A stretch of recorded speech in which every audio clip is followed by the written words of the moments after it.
Assalamualaikum warahmatullahi wabarakatuh. Selamat datang di presentasi kelompok 3. Saya Zarifa Vivi. Saya Cynthia Putri. Yaumal Banadi. Dan kami akan mencoba menjelaskan mengenai yang pertama latar belakang masalah, rumusan masalah, dan batasan masalah. Lalu, pada pertemuan kali ini kita akan melakukan diskusi seputar jawaban dari LKM yang telah diberikan. Untuk pertanyaan yang pertama, yaitu bagaimanakah persyaratan masalah yang layak untuk diteliti?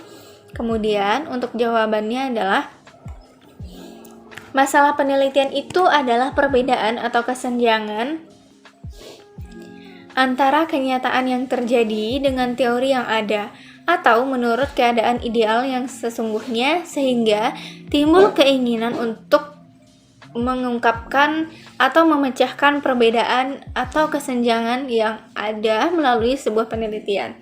Nah, masalah seperti apa yang layak untuk dijadikan sebuah penelitian? Kriterianya adalah yang pertama, mempunyai nilai penelitian yang urgent, useful, dan original. Artinya adalah sebuah masalah yang dapat dijadikan topik penelitian itu harus menggunakan urgensi tertentu, kemudian juga harus memiliki kegunaan dan asli.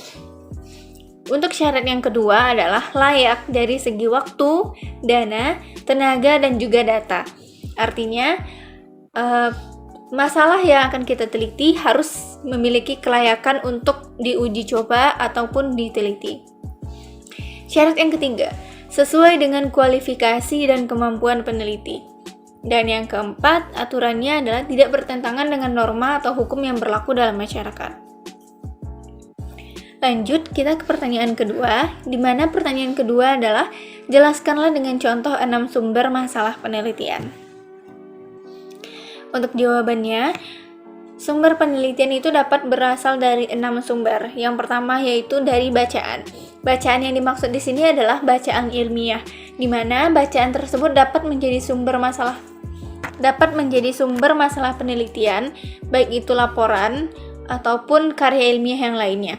Biasanya penelitian ini mencantumkan rekomendasi untuk penelitian lebih lanjut, yang artinya di dalam sebuah topik penelitian yang diteliti dalam laporan tersebut dapat memunculkan ide-ide baru dan masalah baru yang dari masalah yang tengah dibahas. Yang kedua, sumber yang kedua itu adalah diskusi, seminar, dan pertemuan ilmiah. Maksudnya, ketika kita melakukan pertemuan ilmiah, diskusi ilmiah, kemudian seminar, cakrawala berpikir kita akan terbuka pada saat pertemuan tersebut, sehingga kita dapat melakukan analisis, evaluasi, dan penyimpulan dari diskusi yang kita lakukan. Sehingga tidak jarang hasil dari diskusi tersebut juga menghasilkan masalah-masalah baru yang layak untuk diteliti dari masalah yang tengah dikembangkan saat diskusi tersebut. Untuk sumber yang ketiga, ada pernyataan pemegang otoritas. Maksudnya di sini adalah masalah penelitian yang muncul dari ucapan-ucapan para penguasa yang berpengaruh di bidangnya. Contohnya di sini adalah masalah penelitian yang timbul dari ucapan pemegang otoritas pemerintahan, contohnya Menteri Pendidikan dan Kebudayaan, yang mengungkapkan mengenai faktor-faktor penyebab rendahnya mutu pendidikan pada saat ini. Nah, hal tersebut akan memancing para ilmuwan dan para peneliti untuk meneliti apa sebenarnya yang menyebabkan pendidikan di Indonesia saat ini sangat rendah mutunya.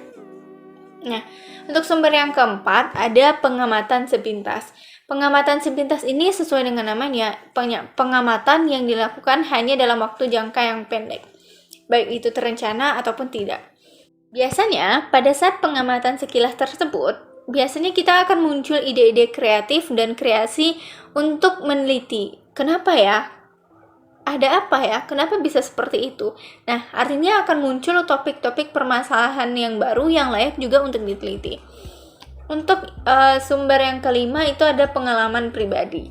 Nah, kenapa pengalaman pribadi di sini dapat menjadi sumber masalah penelitian? Itu tidak lain karena kita sendiri sudah mengalaminya dan kita juga ingin mengembangkan apa yang sudah pernah kita alami, apa yang sudah pernah kita lakukan untuk menjadi sesuatu yang lebih bermanfaat bagi orang banyak. Contohnya, obat-obatan tradisional yang tidak semua orang tahu, yang tidak semua orang menggunakan obat tersebut. Jadi karena kita punya pengalaman dan merasa obat itu baik untuk dikembangkan, maka kita akan melakukan penelitian untuk mengembangkan obat tradisional agar diketahui oleh orang banyak dan juga bisa dimanfaatkan. Nah, untuk sumber yang terakhir yaitu perasaan intuisi. Nah, maksudnya di sini adalah masalah penelitian yang muncul dari perasaan intuisi atau kata hati dari seorang peneliti. 3A. Mengapa masalah perlu dibatasi? Karena masalah penelitian sering mempunyai ruang lingkup dan identifikasinya yang luas. Sedangkan masalah yang akan diteliti seringkali sebagian kecil dari masalah yang teridentifikasi. Lufri 2007. Maksudnya ialah di sini saat kita mengidentifikasi masalah, ternyata yang kita temukan pada lapangan atau lokasi penelitian di luar dugaan kita. Bahkan aspek masalah yang kita temukan bisa lebih banyak dari yang kita pikirkan sebelumnya. Misalkan kita meneliti pengaruh pembuangan sampah ke sungai yang mengakibatkan banjir. Dari masalah yang teridentifikasi tersebut, ternyata yang kita temukan ialah banjir tidak hanya disebabkan oleh pembuangan sampah ke aliran sungai oleh masyarakat. Namun di luar itu, banjir terjadi diakibatkan oleh curah hujan yang cukup tinggi, pendangkalan dasar sungai, sistem drainase atau penyerapan air di pemukiman yang sangat rendah, dan aspek-aspek bermasalahan yang lain. Dari segala aspek yang kita temukan, untuk memecahkan masalah tersebut, maka kita akan pertama kali ialah menemukan inti dari permasalahan atau aspek permasalahan yang sangat penting untuk dipecahkan. Di sini yaitu harus kita batasi bahwasanya permasalahan yang sangat urgent ialah bagaimana kita menyadarkan masyarakat untuk tidak membuang sampah ke sungai. Selanjutnya ialah dengan topik 3B, bagaimana cara membatasi masalah. Ada beberapa tahapan untuk membatasi masalah dan sebagai berikut. Pertama yaitu identifikasi dan klasifikasikan masalah yang akan dikaji. Menegaskan permasalahan dengan cara membuat definisi operasional permasalahan. Dukung permasalahan dengan data sesuai lapangan secara rinci. Ikan menggunakan kalimat efektif dan menarik untuk dipahami dengan cara mengungkapkan bagian harapan atau juga teori. Kemudian gambarkan kondisi real saat ini. Maksudnya di sini ialah bagaimana tahapan kita membatasi masalah. Yang pertama itu identifikasi dan klasifikasikan masalah yang akan dikaji. Maksudnya di sini ialah kita ke lapangan dan menemukan berbagai sumber masalah dengan tingkat pengaruh terhadap masalah yang berbeda-beda. Di sini kita akan mengkaji bagaimana sumber masalah tersebut yang sangat mempengaruhi topik dari permasalahan yang akan kita teliti. Selanjutnya itu menegaskan permasalahan dengan cara membuat definisi operasional permasalahan dan mendukung permasalahan dengan data sesuai lapangan secara rinci. Misalkan di sini kita mempersoalkan banjir. 70% dari penyebab banjir pada pemukiman penduduk diakibatkan oleh pembuangan sampah pada aliran sungai yang menyebabkan saluran di hilir tersumbat. Saat hujan datang, karena aliran air tidak lancar, otomatis air akan meluap sekitar sungai. Dari data tersebut, kita dapat menjelaskan kepada warga bagaimana untuk menyadarkan warga. Di sini kita mempunyai data setelah kita temukan bahwasanya dari berbagai aspek atau sumber permasalahan, kita menemukan 70% dari sumber permasalahan tersebut diakibatkan oleh pembuangan sampah pada aliran sungai yang mengakibatkan saluran sungai tersumbat. Dan ini akan kita sampaikan kepada masyarakat dengan kalimat yang efektif, kalimat yang mengajak atau kalimat yang menarik untuk bersama-sama menanggulangi permasalahan pembuangan sampah pada aliran sungai, untuk menyadarkan masyarakat bagaimana pengaruh dari pembuangan sampah pada aliran sungai. Maka pembatasan masalah yang akan kita teliti tersebut secara struktur telah terselesaikan. Mungkin hanya itu yang dapat saya sampaikan. Terima kasih.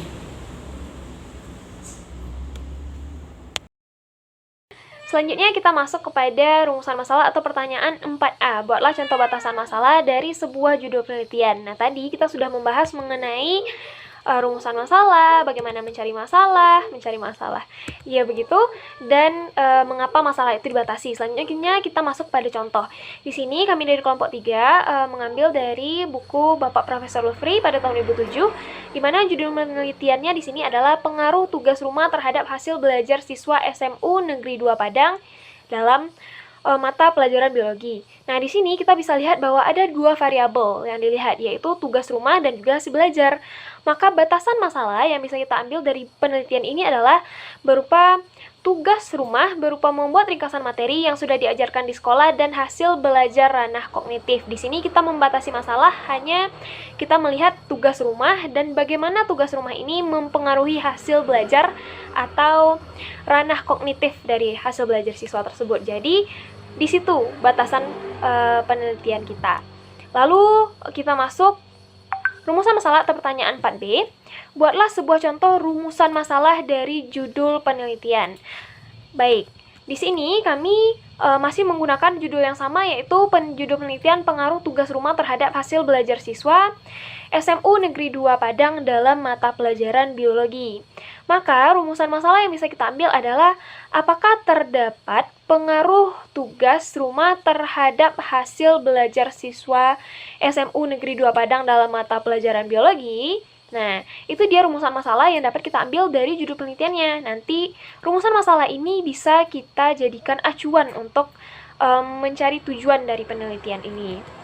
Nah, ini bersambungan dengan pertanyaan nomor 5, buatlah contoh tujuan penelitian dari sebuah judul penelitian.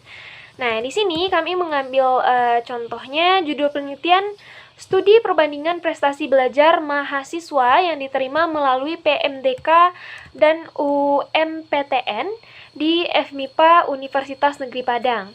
Maka di sini kita bisa melihat terlebih dahulu rumusan masalahnya. Apa rumusan masalah dari tujuan penelitian ini? Maka kita bisa lihat bahwa tujuan masalahnya adalah apakah terdapat perbedaan prestasi belajar mahasiswa yang diterima melalui PMDK dan UMPTN di FMIPA Universitas Negeri Padang. Dari sini kita bisa dapat mengambil